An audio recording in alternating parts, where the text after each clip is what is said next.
she needs to be on a better team, and she needs to be more experienced. Is there a world where the Indiana Fever are just trying to keep their core together? Some of them are going overseas, so maybe in this scenario, just kind of taking a step back from all the drama, letting everything kind of cool down. Maybe it is a good thing that Caitlin Clark isn't playing in Unrivaled. ESPN has messed up big time and is now throwing a tantrum about Caitlin Clark's new deal in Europe, as if they have any say over her actions. They do not. After months of bringing her down, Caitlin has made her own decision, and now, all of a sudden, the ESPN is left scrambling for lousy excuses. No to Unrivaled, but yes to Europe? Clark has packed her things and will not look back, no matter how much they whine, plead, or stamp their feet. Why? Clark has a high level of self-respect and common sense. Unlike the WNBA's geniuses, Clark appreciates herself. She's not going to sit around and be a punching bag for a league that can't even protect its most famous player. Why should she stay? Defense she's faced at the professional level and voiced frustration with the league's officiating, recently telling reporters, quote, "I feel like I'm getting hammered and everybody is physical with me, and opponents get away with things that other people don't get away with." That's what Caitlin Clark said. That is what she said, okay? She's been attacked by players, disregarded by referees, and harassed by critics who couldn't believe she was single-handedly keeping this farce of a league going. What I am upset about is like, hey man, your meal ticket is under constant attack. There's been dirty plays all season. But now that she's decided she's worth more than being the WNBA's battered cash cow, everyone's going crazy. Sorry, ESPN, your golden goose has flown the coop, leaving you with a large empty nest of squandered chances. Caitlin Clark just dropped a bombshell on the WNBA, and it's almost laughable how ESPN is now pretending to care now that she's leaving for Europe. Caitlin is fed up with the WNBA's circus show and is leaving behind a path of broken hopes and shattered egos. After dragging the entire league on her back all season, incurring severe fouls and being body-checked like she was on a hockey rink rather than a basketball court, she's finally had enough. And guess what? I don't blame her a bit. This kid's on the wrong team. She's got the wrong skill set to handle the physicality of that league, and she's a rookie. See, this isn't simply a player making a career change. Remember her final game with the Connecticut Sun? She was essentially a one-woman show, scoring 29 points, dishing out 10 assists and 7 rebounds. Meanwhile, her teammates were busy acting out a comedy of errors, missing easy shots and making boneheaded moves that would make a high school coach grimace. So what did the WNBA do? They sat back and watched as the referees treated her like a punching bag.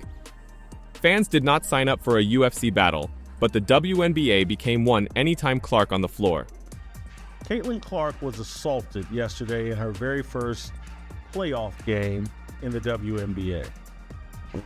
ESPN and its experts are finally waking up. Oh, suddenly they discover they've been sitting on a cash cow the entire time. How handy. Before Caitlin, the Indiana Fever were lucky to get 3,000 people every game, more like a local block party than a professional event. But what happened after she showed up? Every game, 177,000 supporters flood the arena, representing a 400% increase. The Indiana Fever, all right, with Caitlin Clark, led the league in attendance both home and on the road. Fever averaged 17,035 at home, 15,000 on the road. Attendance for the entire league up nearly 50% this year, according to data from across the timeline. And Indiana leads all teams with an average attendance of, like I said, of 17,035. How's that for impact? They didn't just have a celebrity on their hands, they had a once-in-a-generation event. But, sure, let's maintain the focus on distributing the riches rather than honoring the one athlete who single-handedly placed the WNBA on the map. If Caitlin Clark is the quote-unquote savior, if she's the golden girl, milk it! Don't get me started on the good sales. Caitlin Clark's jersey outsold everyone in league history, including luminaries Sue Bird and Diana Taurasi. We're talking about a rookie, a first-year player, outperforming Hall of Famers. That's not only amazing, it's historic. She transformed the WNBA into must-see television, and her games were nearly national events. But has ESPN ever treated her like the superstar she is? Nope. Instead, they provided tepid coverage, as if she were just another athlete. And now they're rushing, like they didn't sleep on her. ESPN, it's too late.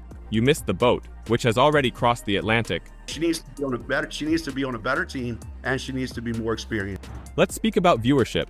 The game versus the New York Liberty attracted 1.5 million viewers, more than some NBA games on TNT. And now that she's gone, what remains? A lot of empty seats, dirty jerseys, and ESPN analysts attempting to figure out how they messed up the easiest win in sports broadcasting ever. Caitlin Clark had nothing short of a nightmare in the WNBA, and now that she's decided to pack up and travel to Europe, it's amusing to see ESPN and everyone else race to pay attention. The truth is finally coming to the light.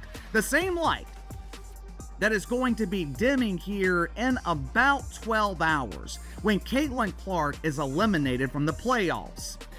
The toughness Clark encountered in the league was severe.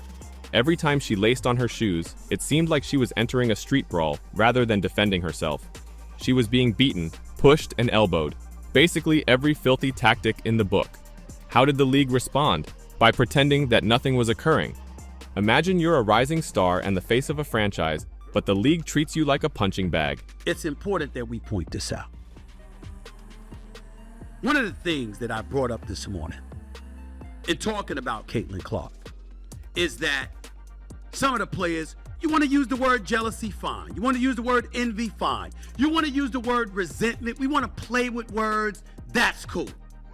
And let's not get started on the officiating. Was there anything? Because if you watched any of her games, it appeared like the referees were playing see no evil, hear no evil, while Clark was manhandled on the field. She genuinely stated that she felt pummeled out there, and what did the WNBA do? I shrugged it off like it was just another Tuesday. The iconic eye poke incident should have served as a wake-up call for everyone, but instead, the WNBA turned a blind eye, pun intended, as if it's usual for a great player to be treated like an invader in their own league. And this woman swats at the basketball and somehow decides to turn her hand down and her fingernails and jab them right into the eye of Caitlin Clark. The emotional toll is indescribable. Every missed call, every cheap shot wears away at you. You're busting your buttocks to carry a team, and in exchange, you're exposed, vulnerable, and chastised for not being tough enough. Give me a break. The league and its cheering media have dropped the ball so hard that it is still rolling, and they now want to play catch-up. Pathetic.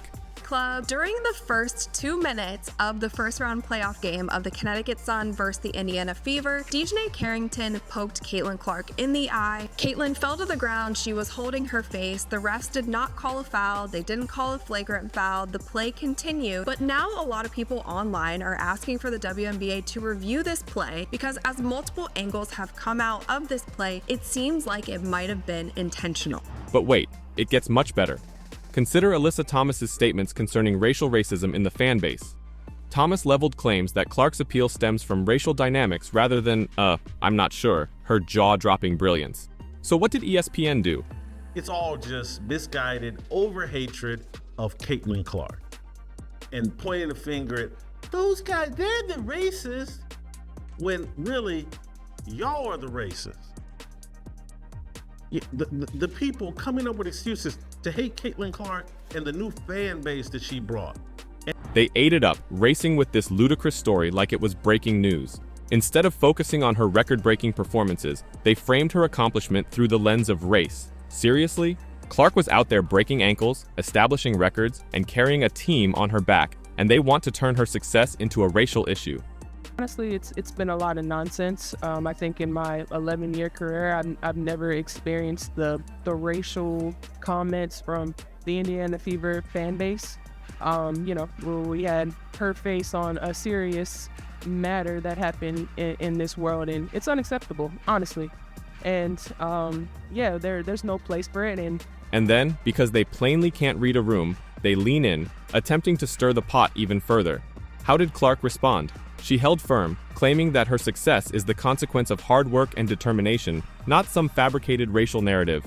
But the fact that she had to do so demonstrates how skewed the media narrative has become. And so I sit here, she's got 14,000 followers. And it's really easy to ignore, and most people don't know who she is in the sports world. The only reason why people even know who she is because of Caitlin Clark. And she still only got 14,000 followers on Twitter. She doesn't have much of a brand. They might have portrayed her as the next great thing, which, spoiler warning, she is. Instead, they conjured up a story that does nothing except trash her reputation and bring everyone down. It's very disgusting. Meanwhile, how does this affect public perception? Clark doesn't deserve to be in such a poisonous environment. She's worked hard, and now she's dealing with sideshow scandals rather than receiving the accolades she deserves. The league has to wake up and recognize that this type of debacle is not only affecting Clark, it is making the whole WNBA appear amateurish. Don't even get me started on the WNBA's inclusive narrative. They promoted themselves as the League of Equality and Opportunity all season, but when it came time to defend their most valuable asset, they failed to do so. Your biggest star, your meal ticket, the reason why you have relevancy, just got stabbed and assaulted and nothing. ESPN and the WNBA are soon to experience the consequences of ignoring the single player who transformed them into a spectacle worth watching. Caitlin was their heartbeat, pulse, and lifeblood, and they let it slip away. They're now left to watch as she takes her abilities and all of the attention she's generated to a league that genuinely values them. So she's packing her bags for Europe, and everyone seems to have concluded she's the genuine deal. Too little, too late. The WNBA could have constructed an entire team around her, making her the league's face, but they failed to do so, and now they've lost their brightest star. What I am upset about, it's like, hey man, your meal ticket is under constant attack. There's been dirty plays all season. And ESPN is sitting there attempting to spin the narrative and save face when, in reality, they made a mistake. They let a generational gift slide through their fingers, leaving them with nothing. Good luck to Caitlin Clark in Europe. She's going somewhere that will genuinely recognize her skill, where she won't be ripped up every game while the officials look the other way. And what about ESPN and the WNBA? Maybe, just maybe, this will serve as a wake-up call for them, because they are currently the punchline to a joke they had no idea they were delivering. ESPN will be in complete disarray as a result of her departure for Europe. They'll have to say goodbye to the juicy ratings, the increase in gear sales, and every bit of attention that Caitlin brought to a league that, let's be honest, needed a miracle to stay relevant. Now they're left attempting to hype up players who can't compare to Clark's performance in a single season. The irony is simply too good. They eventually understand they have a treasure as she walks out the door. So, when Caitlin Clark packs her bags and departs to Europe, ESPN and the WNBA face a major vacuum that will be difficult to replace. They might have created an empire around her, but now they are left grasping for leftovers. You don't get players like Clark every day, so when you do, treat them like kings. ESPN squandered that chance, and they're going to suffer the consequences. This is not simply a loss, it is a calamity. The WNBA had a chance at greatness, but they squandered it big time. Caitlin, enjoy Europe. You deserve far better than this garbage.